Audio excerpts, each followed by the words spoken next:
Hey it's your girl, the internet, huh?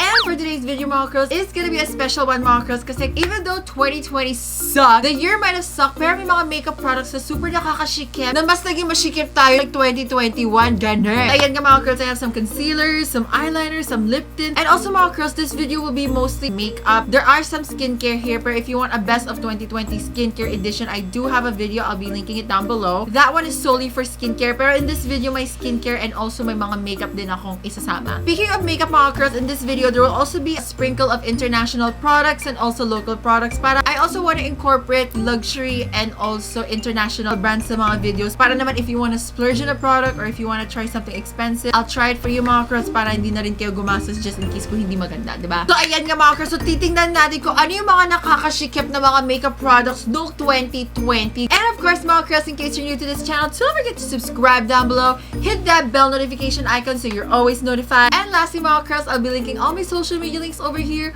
So without further ado, mga curls, let's get started!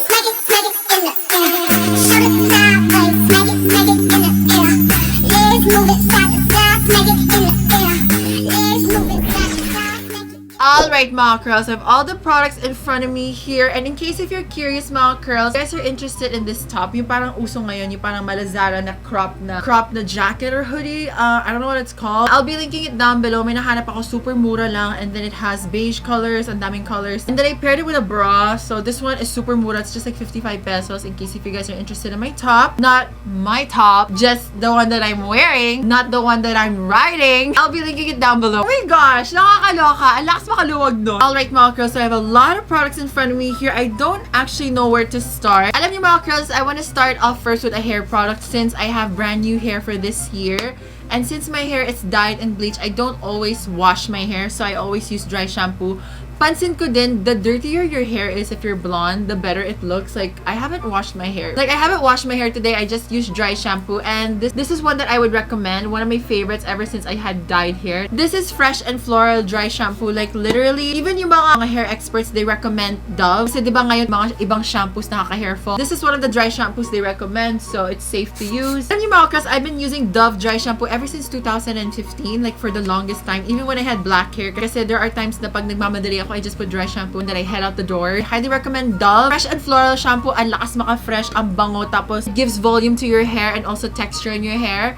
Tapos if your hair is oily, hindi siya nagmi-mix yung amoy sa sweat. It makes your hair dry and matte. So the next item I would recommend, since we're also in the topic of hair, mamaya na yung mga makeup, I want to start off first with mga hair product. If you're suffering from like receding hairline and hair loss, super popular to sa mga transgender that if you want to like lower your forehead, this is 10% Minoxidil. Some people even recommend like 15% Minoxidil, but I only have 10%.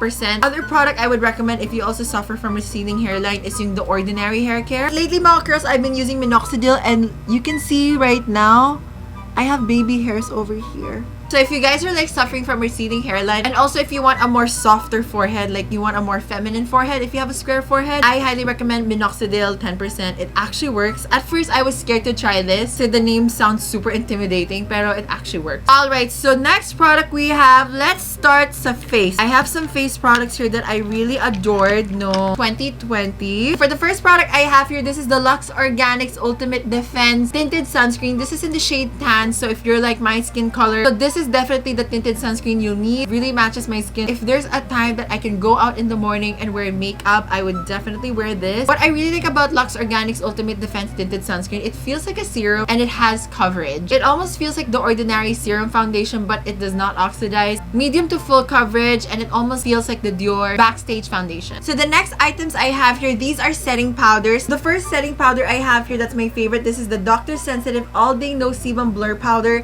This is a dupe na Innisfree No Sebum powder. I actually love that. I even have the Mentos version of that. This is really affordable. You get the same effect. It blurs out your pores. It gives you a matte finish. It's super long lasting. Pero one of the best setting powders that I would highly recommend, like the best talaga, mga curls, this is the Huda Beauty Easy Bake Loose Baking and Setting Powder. My God. I normally use the shade Banana Cake, but what I have here is Pound Cake. This is the best setting powder. Like, it's even better than Jeffree Star. I really like Jeffree Star setting powders, and I really like Fenty Beauty setting powder. Pero I swear, when I tried Huda Beauty's powder, this is the best setting powder. Like, your fine lines, your pores erase, your foundation set. I even use this as a setting powder sa buong face ko. It makes your makeup last super long. I know it's slightly expensive, pero I swear, like, if you're a makeup artist or if you just love makeup, if you want that filtered look, like, gusto mo mukha kang edited, no textures, and if you don't want your foundation to crease, this powder is the best. Sobrang pino niya. It's very invisible. Hindi siya namumuo-muo. Para siyang edited talaga. It's almost like a real-life filter. So these are my two absolute favorite powders from 2020. Alright, so moving on to concealers. This is a consistent best concealer. This is the L'Oreal Infallible Full Wear.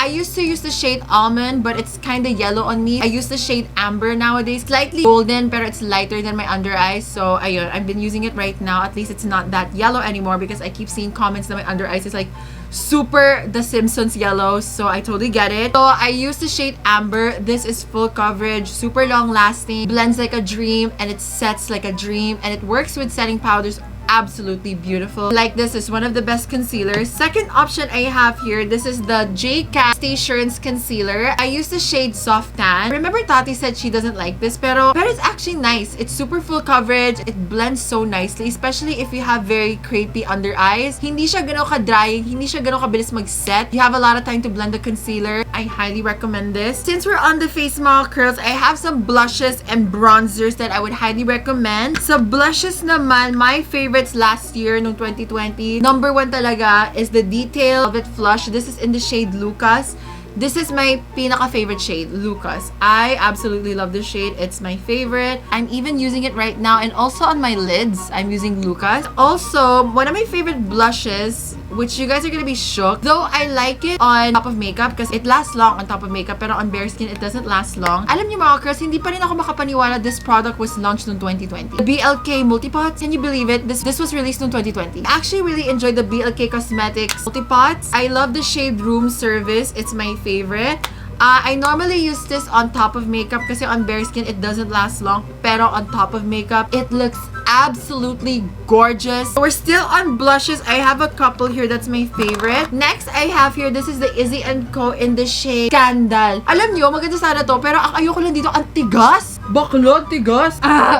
Oh my God, I swear, I feel like I'm gonna break a nail, but this blush is just so good. But I swear, mga girls, this blush is one of my favorites. Ever since this came out around like July, this has been one of my favorite blushes talaga. So moving on to the next blushes I have here, this is the EB Advance. This is in the shade Dahlia. It's like that warm peachy color. I really, really love this talaga. Actually, I'm wearing Lucas right now, but a little more blush doesn't hurt nobody. Kami sa inyo nag-request na i-review ko to. I didn't have the time, pero this one is my favorite shade out of all the blushes.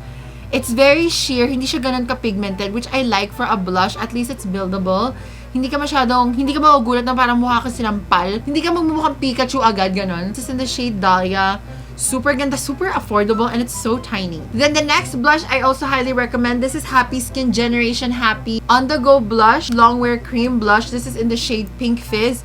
This is by far one of the blushes na sobrang long-lasting, even sa bare skin. This bitch lasts so long. They say Longwear Cream Blush. Bitch, they mean it. I would highly recommend. This is Rare Beauty. This is in the shade Love.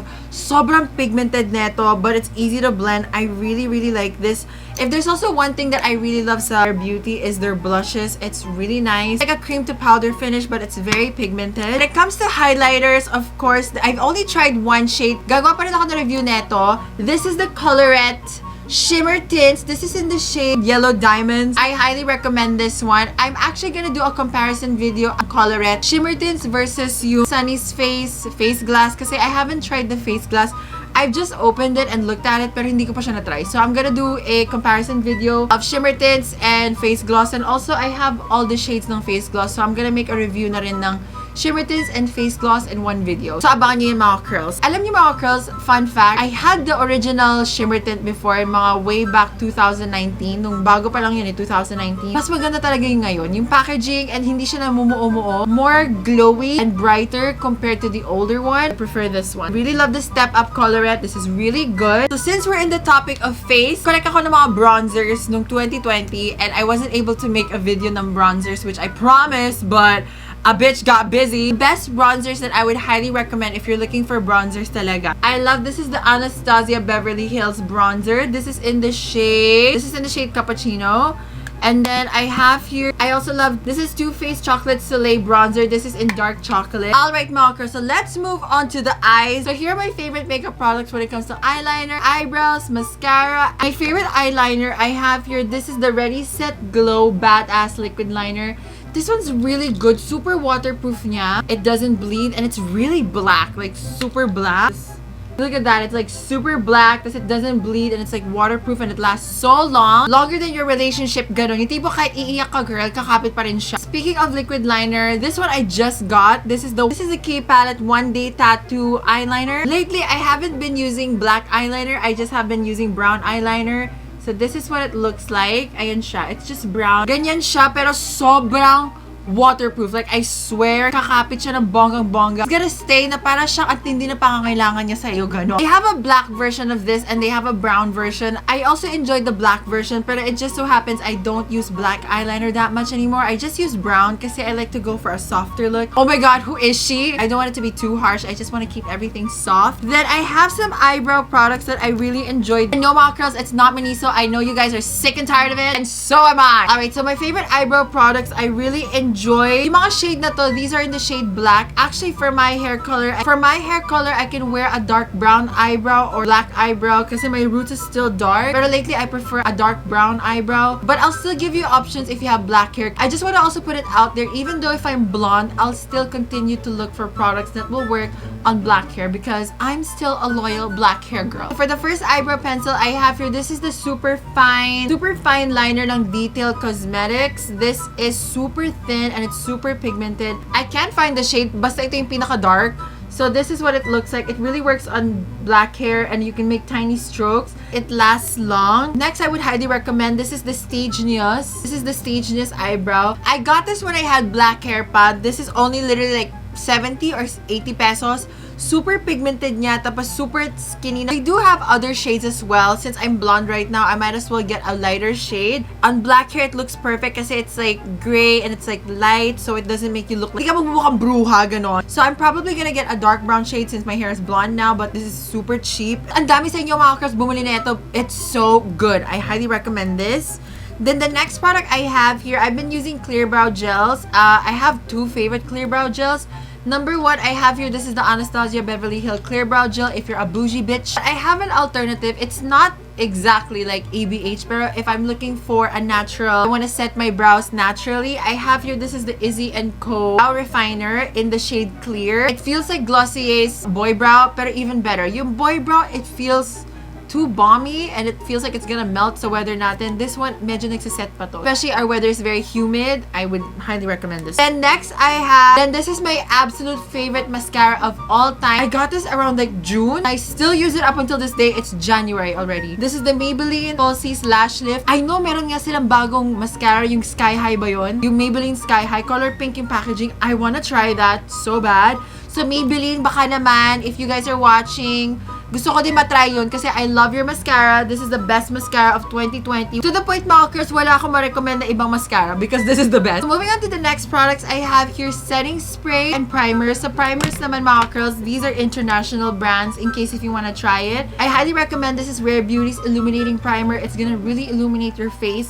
Tapos mukha na siyang basa. It doesn't look glittery. It doesn't look baduy sa glitters. I really like this. It gives you a fresh glow. The next one I like, this is the Charlotte Tilbury Wonder Glow Instant Soft Focus. This one, medyo glittery siya, pero kahit glittery siya, medyo blurring naman yung formula. So it gives you like that very soft focus, luminous glow. So I really enjoy this. Plus yung tone neto, it's very golden. So this one really works on my skin. And then last primer I would recommend, this one, I've been using this a lot, especially if I have to film a lot of videos in a day. I want my makeup to stick talaga. This is the Milk Hydro Grip Primer. Super, it feels like glue on the skin, pero when you put your makeup on, it's not gonna crease. It's gonna stay the whole day. Really worth the hype. That's why I always see Jackie Aina, ito yung ginagamit niya. And speaking of makeup staying on your face the whole day, this is my absolute favorite. This is the Real Matte Makeup Setting Fix. One of the best setting sprays I've tried noong 2020. I remember I got this around June, and until now, ito pa rin yung setting spray ko kasi sobrang pang malakas ang setting spray siya. If I'm wearing a face mask or a face shield and I have a little bit of makeup on,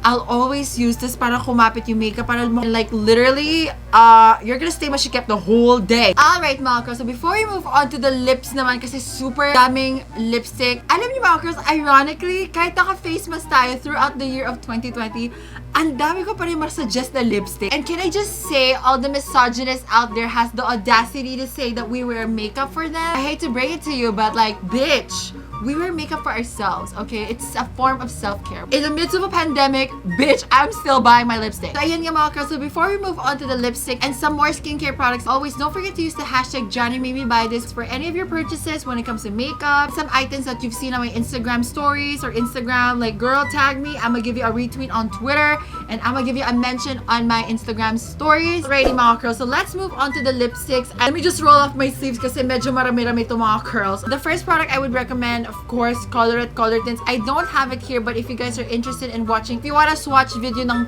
35 shades, I've swatched the entire shades ng COLOURETTE. I'll be linking it down below. COLOURETTE 2020 was their year. Grabe. Bitch, they own 2020 and they own the beauty community. Period, bitch. And my favorite products here is COLOURETTE Easy Mattes. I also have a review of this. I'll be linking it down below. My personal favorite is On The Go and Felt Cute. And one of the lip products that I really enjoyed and I have, but I never got the chance to make a review of it, is the V-Line Steam Payamansion HD Matte Tints. It's one of my favorite lip tints ever. It smells amazing. The shades are gorgeous. Yung mga girls, like, comment below if you guys want a review ng V-Line Cosmetic. My personal favorite is Tina and Drake. It's like a cute pink lip tint. This one blends out so nicely and it stains so nicely and it's very pigmented and it looks super nice on camera. It almost feels like L'Oreal's lipstick na ganito. It's not a lip tint, pero it's like a hybrid of a lip tint and a lipstick. Parang sa YSL. It feels almost like that, but better. Alright, so moving on, I have more lip tints here. If there's one product that Izzy & Co is the best at making, it's their lip tints talaga.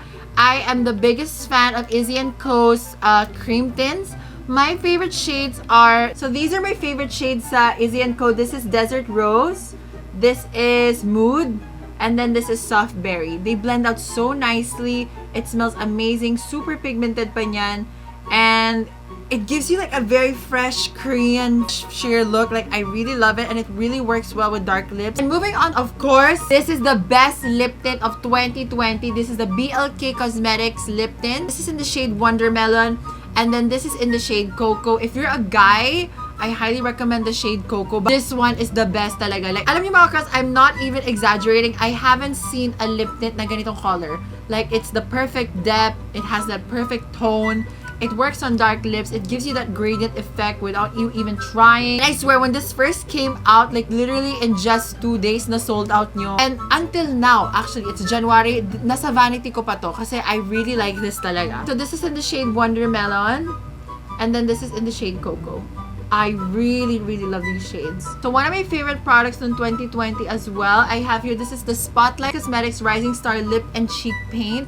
This one feels almost like peri-pera. Parang tint ng peri-pera, pero even better. It's more, mas softer yung texture niya and it turns into a powder, so it works perfectly on the cheeks. It doesn't stain so quickly. It'll stain like maybe like 30 seconds, pero hindi siya super bilis na pagkalapat ng product sa skin mo or lips mo, magsistain agad. Hindi naman siya ganon. You gotta stain it lightly, tapos you got enough time to blend it out. It's also a perfect blush and also a perfect lipstick lip tint. I really enjoy this. Pagdating sa Spotlight Cosmetics, this is their best product. I highly recommend you get this. Super ganda, super mura. I also have here a tinted lip balm, which I'm not the biggest tinted lip balm wearer, but this is my favorite. This is K Palette One Day Tattoo Lasting Lip Tint Stick. It's not a lip tint stick. It's like a tinted lip balm to me. Super long lasting for a tinted lip balm. It's very hydrating on the lips. It looks so fresh. This is in the shade Woody Nude. It's like the perfect nude if I want to look natural. Alam niyo mga girls, as a matter of fact, I want to switch my lipstick and I want to wear that. Sobrang rich niya, sobrang plump, and it almost looks like you have lip gloss on, but it's just a lip balm. But it's the perfect shade. Like, I swear, ganito yung color na nakikita ko kila Kendall Jenner whenever they watch NBA. Like, that is the vibe. So, one of my favorite lipsticks as well noong 2020, of course, we have to talk about this. This is the most awaited Maybelline Superstay Matte Ink Coffee Edition. This is in the shade Chai Latte. I have a review of this. I'll be linking it down below. Hazelnut Hypnotizer is in my handbag. Hindi ko pa natatanggal kasi I use that pag naka-face mask kasi it doesn't transfer. But this is in the shade Chai Genius. And also, mga girls, out of curiosity, I tried the MAC Powder Kiss and oh my gosh, it's actually really good. And it also tastes like candy. You accidentally lick your lips. So these are the shades that I really like. I have Mullet Over. Like super light, very blurring. It almost makes your lip look not real because it's so perfect. Watch them here. Alright, so these are my favorite shades talaga that will work on all skin tones. And even if you have dark lips, I swear by these shades. Look at the shades, sobrang ganda, diba? This is the shade Mullet Over. This is in the shade Stay Curious. And then this is in the shade Sultry Move. Sultry Move is my favorite. It's actually kind of light, pero it just looks super gorgeous on dark skin and also dark lips. Parang sobrang natural niya tignan. Alright, so moving on, more of MLBB vibes. This is from Clinique. This is the Even Better Pop Lip Color Foundation. It's almost like a cream lipstick. I have the shade Tender. I actually have all the shades, but my favorites are Tender. I like this brown, vintage brown nude. And then, I also love the shade Closer. Yung tipo pag sinuot mo to, lalapit yung crush mo sa'yo at lalapit yung jowa mo sa'yo. Yung Closer, ganon. Closer is almost like a nudie pink. Pairing this sa Sultry Move ng MAC, mas dark siya na onte. Alright, so the next lipstick, of course, we have to talk about this lipstick, one of the most iconic lipsticks of 2020. The Detail Cosmetics Powder Pout Lipstick. Out of all the shades ng Detail Cosmetics, my absolute favorite are the shades Tony Sia and also Ashley Yap. Like, I really love the shades. Like, I swear, don't get mad at me. Tignan mo yung condition ng lipstick. Like, don't judge me. Tignan mo yung condition ng lipstick ng Ashley Yap kasi I keep on using it. Sobrang kalat na lipstick kasi I just love the shade so much. I keep using it all the time until to the point like it melted in my handbag and stuff like that. Out of all the shades ng Powder Pout, the best one is Ashley Yap shade. So, shout out to Ashley Yap. It's the best shade, like literally. And also Tony Sia. So these are my favorite shades talaga. Notice ngayon, I swear, like 2020, sobrang nag-change na yung taste ko. Like, remember back in the days, I really love the red lipstick, I love the brick, yung mga dark. Pero now, I love the soft, dainty, yung parang very soft lang yung dating. That's my vibes now. Very soft, pa-virgin look. Like, I really like that aesthetic. So this is the shade Ashley Yap, and then this is in the shade Tony Sia. I really love these shades. It's my favorite. I keep using them. Then the last lipstick I would recommend is Pat McGrath. I know, very pricey, bougie. This is in the shade 1995. Alam niyo mga curls, be ready for the shade because like, I'm obsessed with this shade. Like, look at that color.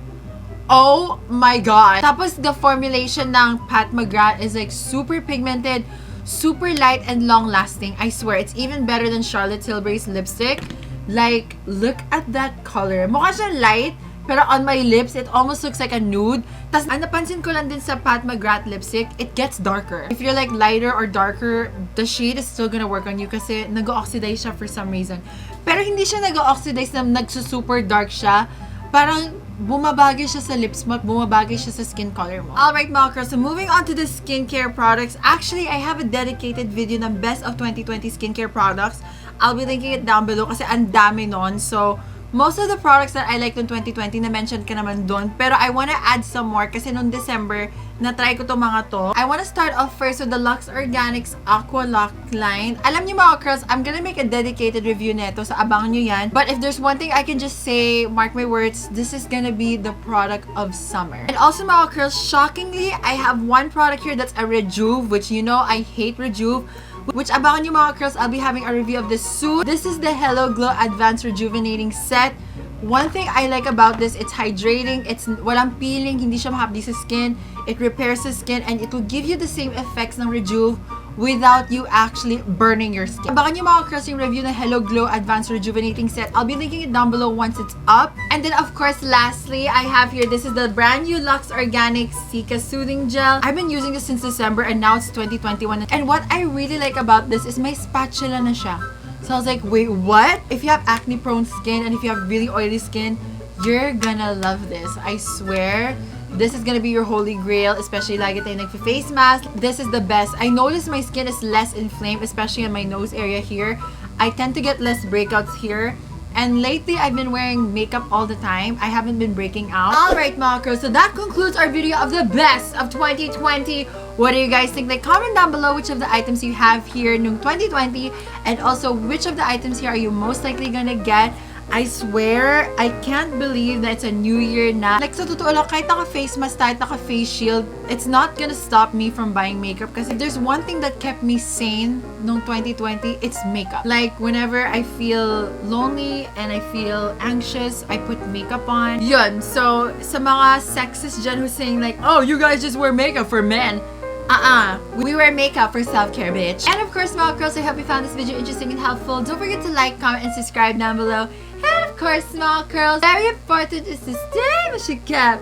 My mother fucking how's it keep? Bye, guys!